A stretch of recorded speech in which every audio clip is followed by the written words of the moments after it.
The reality is that I think part of the trust issue is people want to understand why she's actually running, what is she doing, what is she doing this for, and I think she laid that out very clearly yesterday. And there's Mr. Trump, his first appearance since Hillary Clinton accepted the nomination. Let's listen in. Thank you.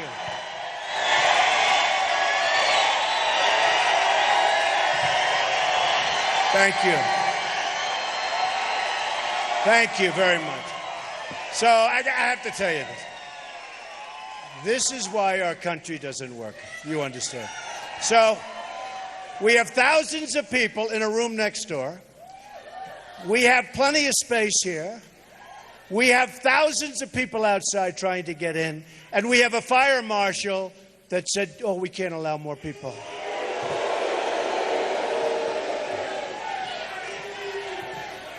It really is so unfair to the people. I'm so sorry, and I have to apologize, but it's not my fault.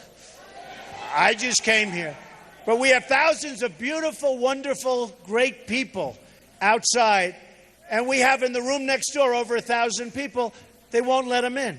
And the reason they won't let them in is because they don't know what the hell they're doing. That's why, okay? Too bad. That's why our country has problems. Hey, maybe they're a Hillary person. Could that be possible? Probably. I don't think there are too many of them. I don't think there are too many of them. Anyway, they set up a screen in the other room. They set up something outside. But what a disgraceful situation. So, but you people can't be complaining, right? You can't be complaining. All right.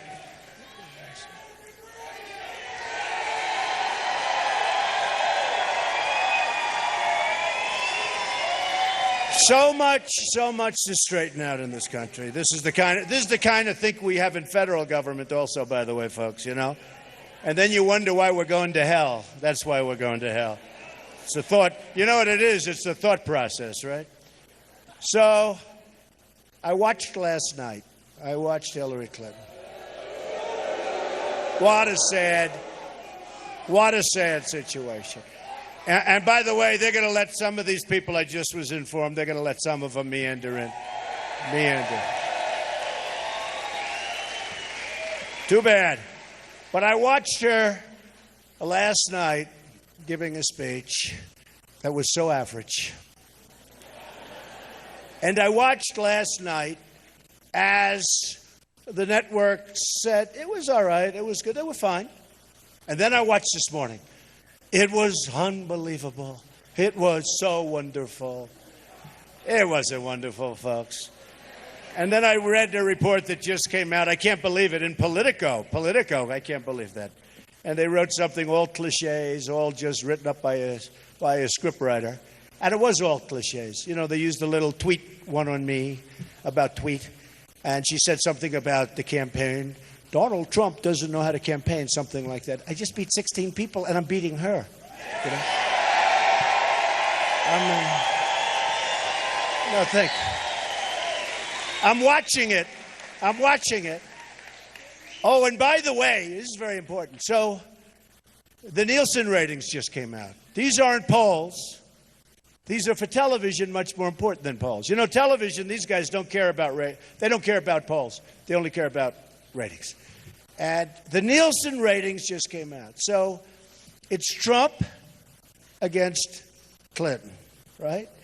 And, you know, you heard about how wonderful, because I'll tell you what, I liked the Republican convention better. I did. I liked it better. I thought we had a far more beautiful set, like not even a contest. How about the first night? They had no American flags up on the stage. Second night, no American flags. And then I started saying, there are no American flags up there. And then they run up with a flag, right?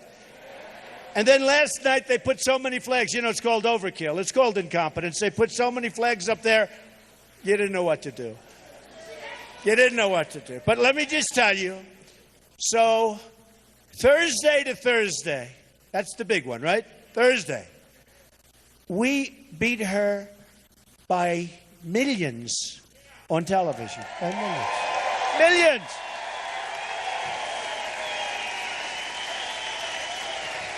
We beat her by a lot. And they both did good. Really, we beat her by a lot. But honestly, the numbers were incredible, which tells you, isn't it good to have Trump running for the presidency? Now, let me ask you. So we beat her. And I think you tuned in out of curiosity with her. Most people of you, I was actually more curious. I was curious to see whether she'd do a class act and not mention my name, or mention it with respect. Like say, I'd like to congratulate my Republican opponent for having done something that nobody has ever done in the history of politics in this nation.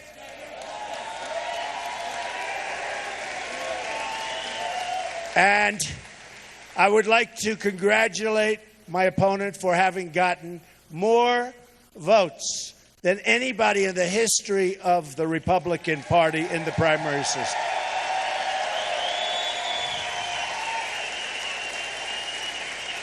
See, I thought she might do something like that.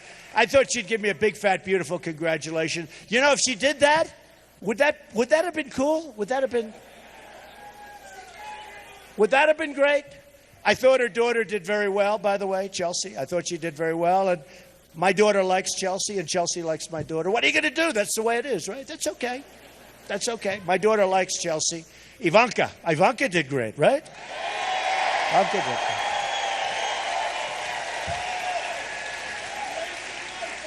But I asked Ivanka, I said, do you like Chelsea? I do, Dad. Really? No, I really do. I wish you didn't. It would be a lot easier, right? No, but they like it. And Chelsea likes Ivanka. And so I think that's nice. And that's the way life is, and that's the way life should be, right? Don't we agree? It's okay. It's okay. But I had an amazing time. And I watched last night as different people spoke. Much of it was scripted. I see some people, you know what was funny? I said yesterday at one of the rallies, with these massive rallies, honestly, much bigger than this, but not much bigger if you let all the other thousands in, but much bigger. This is like an intimate gathering. It's true. It's true. But I said to some of the people, look at that. And then yesterday at the rally, I said, boy, because I had some people up there that I knew, and I actually saw their names. And I said, well, why would they put them up? They're going to speak so positively about me. I was wrong. And I said, I'm going to hit them. I'm going to get them. Am I going to get them? I'm going to start talking about them like you never believed. I'm going to hit them. Now, obviously, I'm talking about with my verbal. Said, I'm going to get them. I'm going to let them have it. Maybe a tweet or maybe this or that. But I'm going to hit them hard. So, I'm going to hit them hard. So on CNN this morning, I see, on the bottom, Trump says he's going to hit speakers. I mean, they are so dishonest. I'm going to hit speakers. Ay, ay, ay. That's why we have to win, right? That's why we have to win. I'll tell you, CNN is really, they call it the Clinton News Network. It's really a dishonest group of people. They are terrible. Oh, their camera just went off. I see the red lights. I know all the cameramen by now, right? Hi, fellas. But I see the red lights. That red light just went off so fast. It was funny. We were having fun yesterday. I said, they said really bad things. I'm going to hit them. I'm going to hit them hard. We're going to get them. And in fact, I even called up a friend of mine, a governor called up. He actually called me. He said, you're doing great, fantastic. And I talked about the thing. He said, don't do anything. Don't do anything. Don't say anything bad about anybody. Don't talk. I told them the story yesterday. And then they put Trump to hit, because at some point I said, I'm going to hit them. I'm going to hit them hard. I mean verbally, right? Does everybody understand? Headline, Trump threatens, right? I don't know if they said that, but it is really. I'll tell you, CNN is so dishonest. It's actually disgusting. You want to know the truth. So So isn't it better when we don't have these teleprompters, right? Right? I watch Hillary. No matter where she goes, she's got teleprompters. And I like using teleprompters. They're really good. But you know, she's got teleprompters. And I like using teleprompters. They're really good. But you know, honestly, when you do these things, wouldn't it be bad if I'm standing here like this and I'm going, ladies and gentlemen of Colorado, welcome. I'm Wolf Blitzer in the Situation Room. We're continuing to carry Donald Trump's response, his first response to Hillary Clinton's speech at the Democratic Convention. Let's listen in. And she had a speech this morning, and they're reading teleprompters. You know, if she has a group of 12 people, she's got teleprompters in front. And then she doesn't do news conferences. She hasn't done one in 237 days, something like that. She hasn't done a news conference in something like 237 days. And honestly, the reason is you couldn't do a news conference because they'll ask her about all the different things that she's done. They'll ask her about the FBI saying she's a liar. They'll ask her about all of the emails that she deleted or erased or got rid of. 33,000 emails. You know, the ones that were done for her yoga class, right? Yoga. The ones that were done for the wedding. 33,000. I've done a lot of weddings. I haven't said 33,000. I mean, how stupid is everybody? How stupid are we to hear this? 33,000 emails for the yoga. Yoga and a wedding, and they were personal. I'll bet you in this room we have people that probably... I'm not a big email person. You know why? I'm intelligent. I know about email. I'm not a big... I don't like email. You know what I like? I like the old days. I like the days because today they just announced somebody else was hacked and another group was hacked. Everybody's being hacked, okay? They have no idea who's doing it. These things are amazing. You know, the kids growing up, I have a young boy, Barron. He's very smart, but he's using the computer so much. We put it on lock, right? No way he can find out. I mean, I don't know what happened. So we go back about an hour later, and he's playing with the computer. We had it on lock. And we said, wait a minute. We had it on lock. You needed a sequential number. And we said, Barron, how did you do that? I'm not telling you, Dad. No, these kids are genius. And it's getting worse and worse because they live with it. You know, I grew up and it was a certain age they started. Now they live with it. It's like their right arm. They can do it so well. And I like the old days, especially for the military and things like that, right? You want to attack. Or you want to do something. It's called courier. It's called, let's put it in a thing, put it in an envelope, and let's hand it to the general. Let's not send it over the wires so everybody's probably reading it, right? And no matter how good they say it is, people can hack it, I guess. It's just terrible. And, you know, if you talk about military and you talk about all these secrets, and you even talk about politics, or you talk about all of this stuff. It's very confidential stuff. And then you find out the hacking is all over the place. I hear China is brutal. They say Russia is excellent. And you have guys sitting in their home that are very good. You have people, men and women, sitting in their homes that are better than the people that are the inventors. And I don't know, there's something about, you know, General Douglas MacArthur, right? They'd have a guy come, he'd say, sir, here it is. That's it. The risk is from there to there. General George Patton, I guarantee you, General George Patton, who was rough as hell, he wouldn't be doing emails when he's going to be ready to attack. If he were around, he'd say, I don't like that system at all. So, thank you, darling. I love you. I love you. I love you, and I think it's a guy. I mean, I don't know. Who the hell cares? Thank you. Oh, no, it's not. Beautiful. Thank you very much. Thank you very much. Now I see you. I like that much better.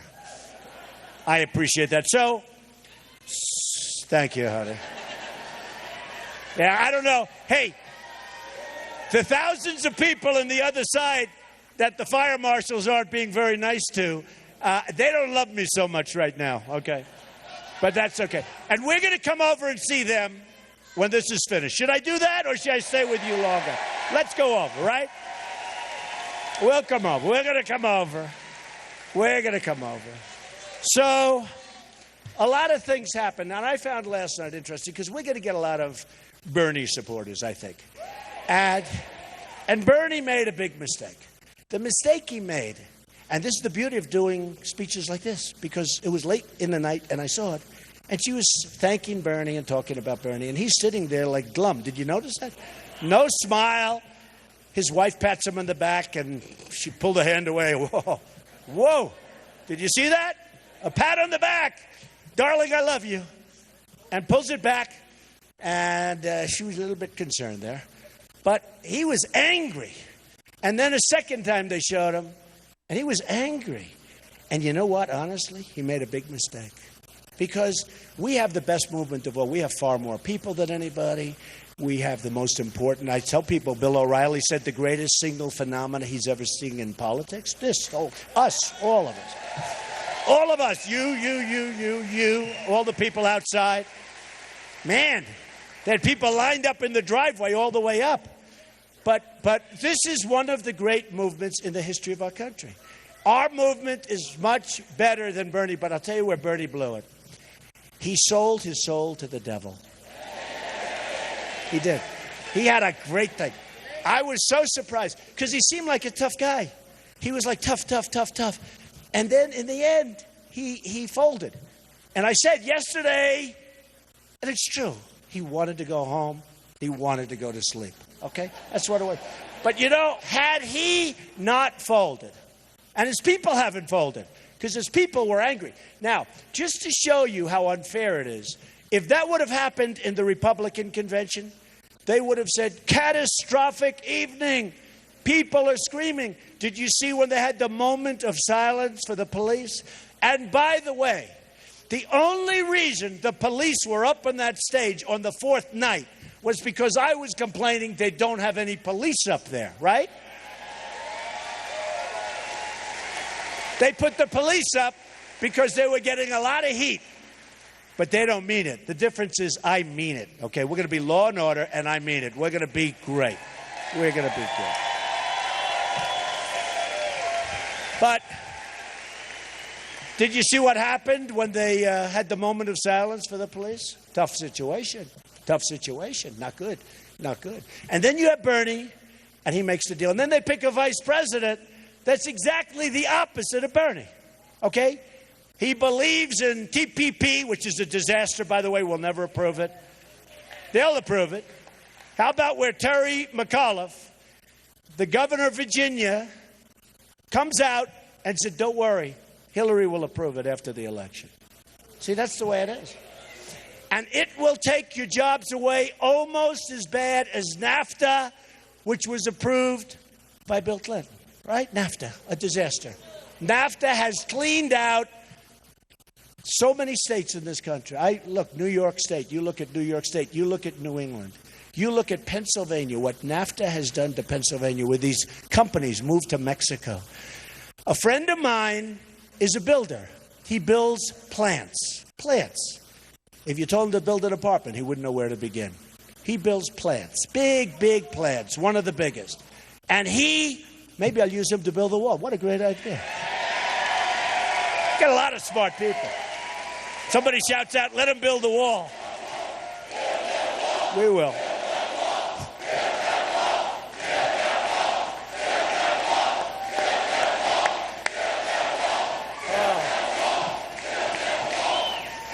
We have smart people.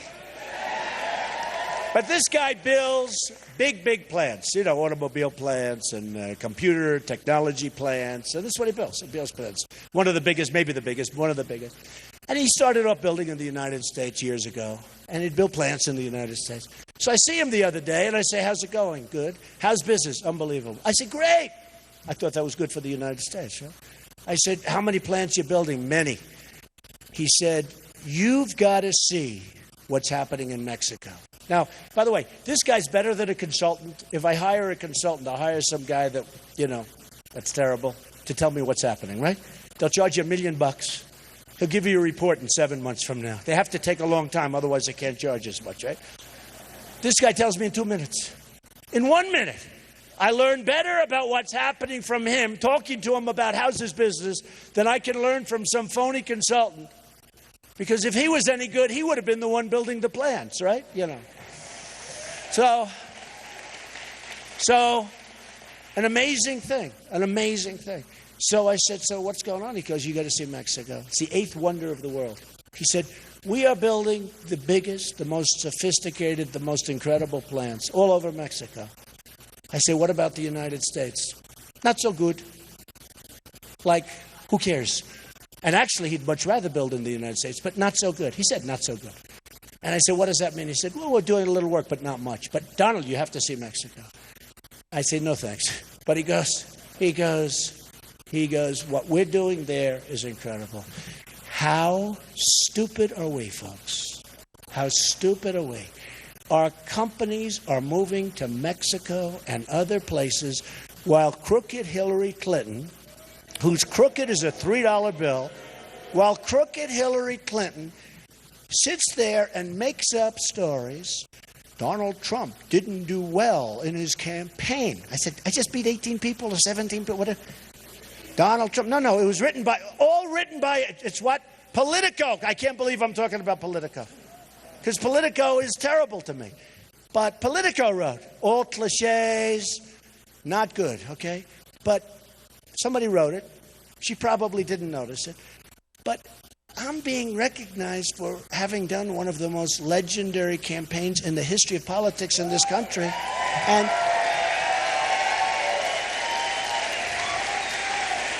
And she puts in her thing right after the tweet. If somebody tweets, he gets upset. I get upset? I don't get upset. I don't get upset. Somebody wrote that. You know, it was a nice little soundbite, right? They just announced I have over 22 million between Twitter and Facebook. 22 million people. It's like, I don't get upset. If somebody tweets, I do what I do. Who cares? I'll tell you, I think I have the best temperament, or certainly one of the best temperaments, of anybody that's ever run for the office of president. Ever. Because I have a winning temperament, I know how to win. Because my whole life I've been winning. My whole life I've been winning. And I think I have one of the best temperament, because we have to start winning, folks. We don't win anymore. We can't beat ISIS. We can't beat China in trade. And then they go and build this massive fort in the middle of the South China Sea, which they're not supposed to be doing. They only do it because they don't respect us. So they take our money, they take our jobs, they take everything. They sell us the products, no tax, come on in. Our manufacturers want to sell to China. They can't get in. And if they ever do get in, they have to pay a tax that's so high. Or they have to build their plants over there. And they don't even want them to do that. Honestly, a friend of mine, Greg, they said, well, we don't want your product. And then they gave a tax rate, which I won't even say because it's so high, nobody's going to believe it. But then they said, build your plant over here, but we don't even want you to. They don't even want us there. Okay? They don't even want us to build. Now, Boeing, they ordered 300 jets, and they made Boeing build massive plants. And watch what happens in Seattle, and watch what happens in a number of years when those plants are built. Watch what happens in South Carolina, where I love those people. In South Carolina, they gave me the biggest victory. Remember, I was supposed to lose? I was supposed to lose. Highly evangelical, but the evangelicals love me. Highly evangelical. I won with the evangelicals. Highly military. South Carolina, big military. Colorado, big military. Big military.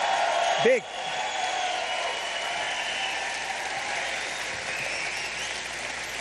And I went in, and you watch what they do. South Carolina built big Boeing plants. They have a big, big plant. Beautiful. I love seeing it. I love seeing this stuff. They actually moved part of their operation from Seattle. Seattle, big plants. So they think it's good. New plants, everything good. Great people, great labor force. But China's forcing them to build plants in China. Now, when China devalues its currency, and when Boeing, in a number of years, just remember, I said it. Oh, don't worry. If I'm president, it won't happen. It won't happen. President. If I'm president, Boeing will be very happy, believe me. Because it won't. They may be unhappy that they built the plant in China, but they're not going to have to worry about South Carolina and Seattle.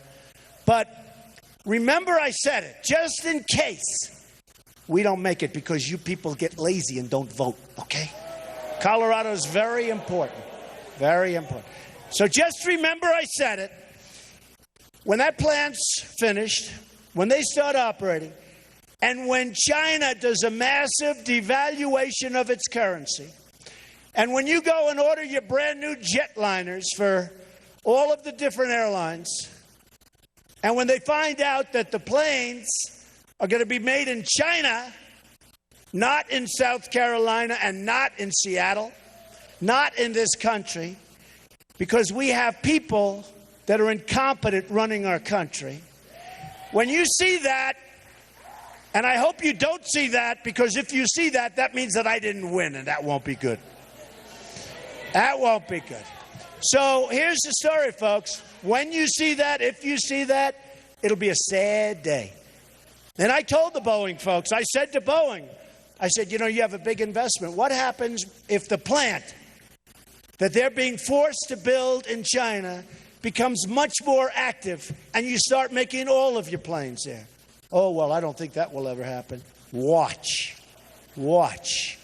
We're dealing with grand masters of currency manipulation. One of the reasons, among many, that I'm against Trans-Pacific Partnership is they don't cover currency manipulation. And in fact, one of my opponents in politics fought very, very hard that no currency manipulation be mentioned in the documents. This is a U.S. politician. I won't mention the name. I should, but I won't.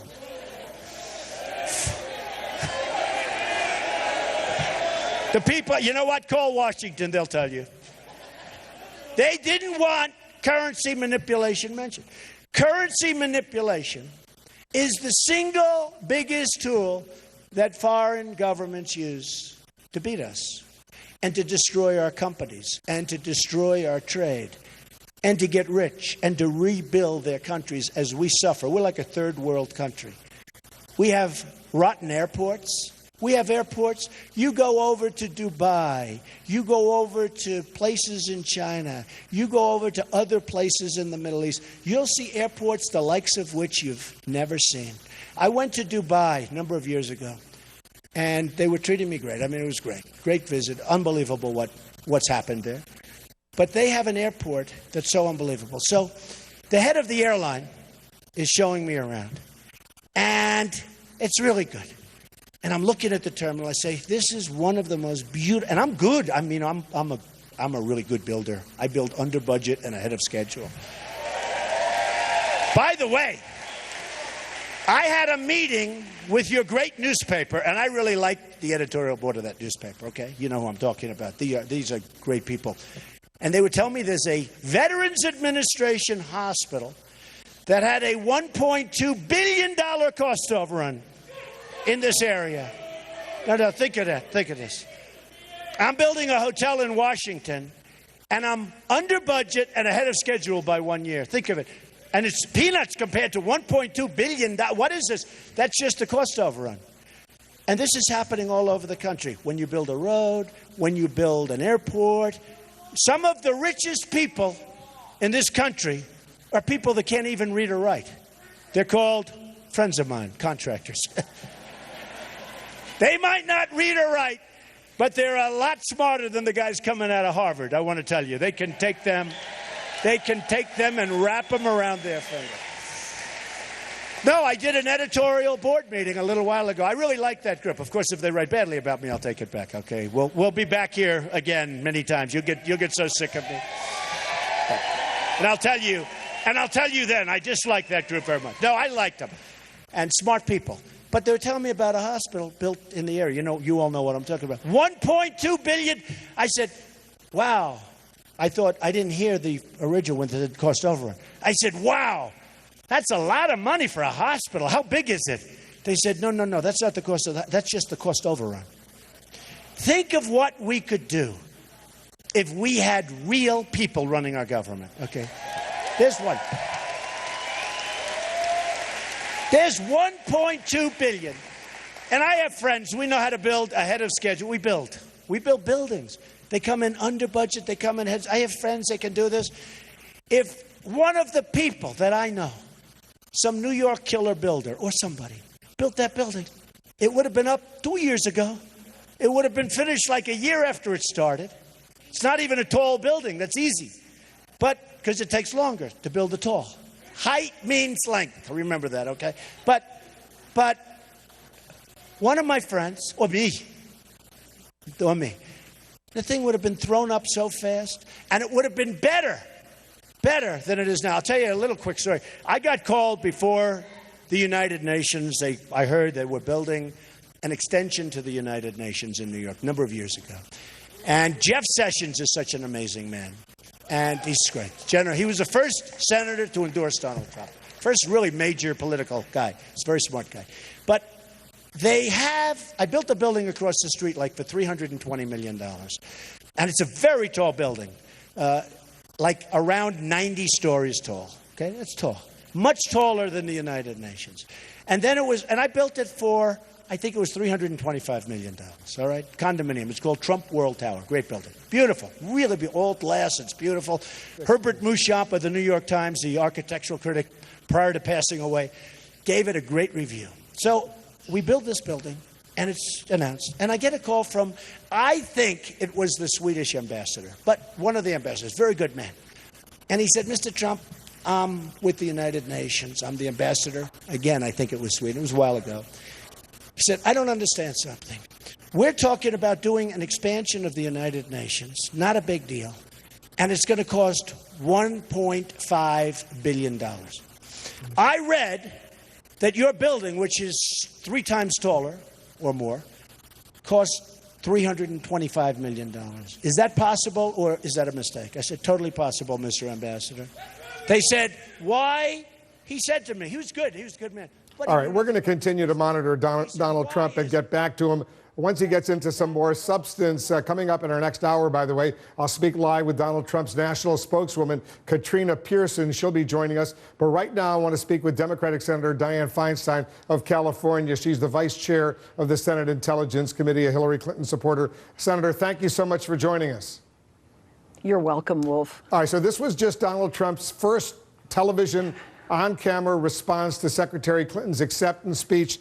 He said it was, what a sad situation, he said about her speech. He said it was so average. I want to give you a chance to respond to that. I'm also curious what you thought about the larger criticisms he received from Secretary Clinton. At least so far, he hasn't addressed those. Well, I'm not going to do what he does. I sat here and listened to him. I listened to him attack, demean, and belittle everything except himself. And this man wants to be president of the United States. The world is filled with serious problems. Only he can solve them. This just simply isn't true. And I sit here appalled, particularly after 3 days of seeing a great part of America come together, not divide but unify, show a patriotism, and I think a sense of community, of family, and see a candidate who not only broke the glass ceiling, but set forward a program of exactly what she was going to do. I listened to Donald Trump, and all I heard was how bad, how terrible everybody was. Anybody that says anything about him, he's going to one way or another crucify. And that's what's happened. That's what happened with his Republican opponents. That's what's going to happen with world leaders if he is president. And I really fear for the nation, Wolf. I mean, I've been in Washington for a while. I know you can't get things done just by yourself. I know a president has to have a relationship with both political parties. I know you can't call people names and then expect them to come around and do what you would like them to do. So it's for me, and it is such a blemish on everything that happened last night. To hear the President of the United States say that Hillary is the most qualified person for president in history, including himself, and then see Donald Trump rip her apart It just makes me angry. That strategy worked, as you know, with the other 16 Republican candidates for the Republican presidential nomination. He beat them, some prominent governors, some senators. He's continuing that strategy. Let me get you to respond to a couple of the points he just made, then I want to get to some national security issues. He said, once again, he's been saying this now for a while, he's willing to have news conferences all the time, but right now he says it's been about 237 days since Hillary Clinton had a full-scale formal news conference with reporters. She does one-on-one interviews, but a full-scale news conference she doesn't do. Does he have a point there that she's afraid to have a news conference? No, I don't think she's afraid to have a news conference. I think there is no woman on earth that gets more press than Hillary Clinton does. And I've watched her day after day at event after event. I can't answer why there aren't more news conferences, except the questions that come up are always the same questions. It's emails and it's Benghazi. Look, when I was chairman of the Intelligence Committee, both sides on our committee did a year-and-a-half investigative study into Benghazi. We published a classified and an unclassified report, and there was no culpability found. And yet it goes on and on and on. And I think that's part of the problem. And this is a woman, and I think you saw it last night. You saw it in what Bill Clinton said. She's devoted her life to public service. And she will be a terrific president if we can get her there and give her an opportunity before the opposition goes out to claw her apart, which is what he tries to do. Let's go through some national security issues. You're the ranking Democrat on the Senate Intelligence Committee. The political arm of House Democrats, Democratic Congressional Campaign Committee, they said today they too, their computers, their emails were also hacked. They believe by the Russians. As you know, the DNC emails were hacked. The DNC believes by the Russians. This would be the second suspected Russian hack on Democrats. Do you believe, and I know you've been briefed on this, that the Russians are deliberately doing this in an attempt to affect the U.S. election? I don't know what their motive is. Do I believe they've done it? Both the GRU and the FSB. That's certainly the way it looks. As Clapper said last night, all the evidence isn't in yet, but it's certainly the way it looks. Is it a problem? Yes. Both Adam Schiff, who's ranking on the Intelligence Committee in the House, and I on the Senate, have sent a letter to the administration urging transparency in what we find. I think it's time to put this kind of thing before the American people, and I think it's time to prevent it from happening. But it's difficult. And this is where we've got to work on encryption. This is where we have a lot of work to do to see that these systems are safe from hacking. Do you believe, based on everything you've seen, there will be more leaks, more damaging information released in the coming days and weeks by these hacks?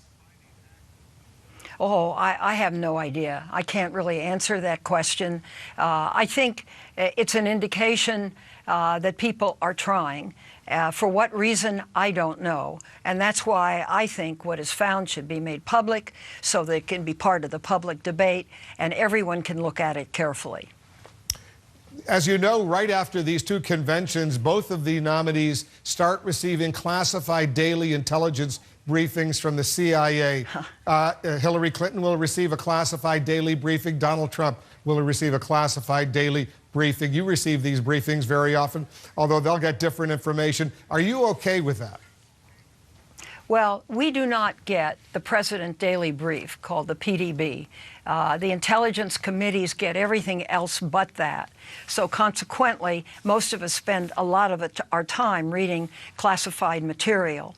And it's very frustrating because it takes a lot of time, and of course you can't talk about it. But you do get a comprehensive view, at least according to intelligence, of threat, of problems, and that kind of thing. We're also getting some breaking news right now, Senator, that the FBI and the Justice Department are now investigating a possible computer hack of the Hillary Clinton campaign, in addition to the DNC, the DCCC. Now there's an investigation that perhaps the Clinton campaign was hacked as well. What can you tell us about this? I haven't heard about that yet. I'm in San Francisco. It wouldn't surprise me. I think it should be pretty clear that both campaigns should be aware that there's a problem out there. And I think until the technical people can come up with some solutions which are more ironclad, and I don't know whether that can be done or not, everybody should be cautious. And what I worry about are the big systems that control the major operations of our country, whether it be military operations or civil aviation or anything else. We have to see that these systems are free from hacking. Now, even the Defense Department has been hacked and hacked and hacked, and Defense has moved to try to remedy a lot of this. But the hackers are smart. They know the technology, and they use it. So we have to take a good look at that, and we also have to make some decisions about what the penalties for hacking into these systems are. We haven't tackled that yet. I've never thought that the day would come when that would be necessary, but perhaps we should look at that. Our Justice correspondent, Evan Perez, and our Chief National Security correspondent, Jim Sciutto, they're saying that this latest intrusion of the Clinton campaign was discovered by private investigators hired by the campaign. This according to law enforcement officials. So I guess the bottom line question is, do you believe the Russians are trying to tilt this election in favor of Donald Trump? Well, I wouldn't be so bold as to say that right now. I don't know.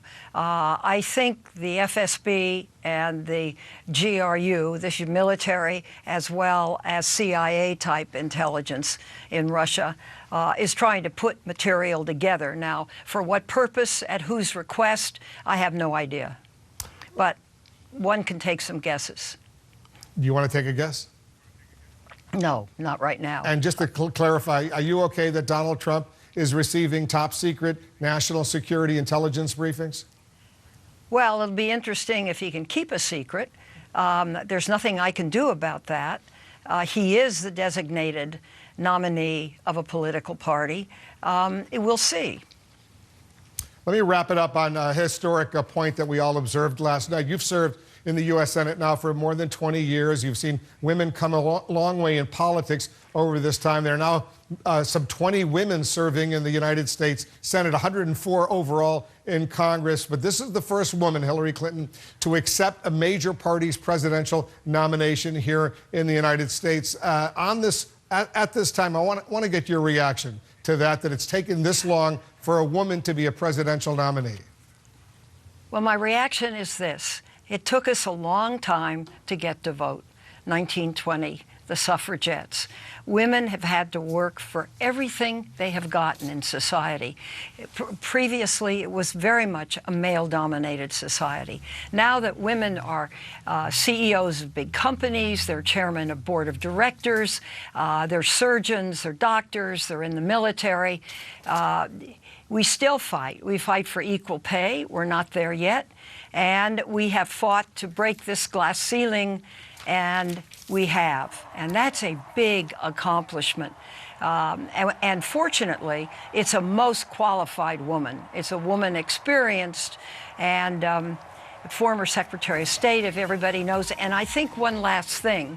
I think after last night, I've talked to friends who said, I never really knew that Hillary Rodham Clinton did all those things, that it began so early, that she's had such a long-standing dedication to public service. And I think it's changed some views. And I think people saw her in a much more human way. This arena is hard. You get a lot of brickbats. It's very hard, very often, to change misperceptions about oneself. And you also get hurt.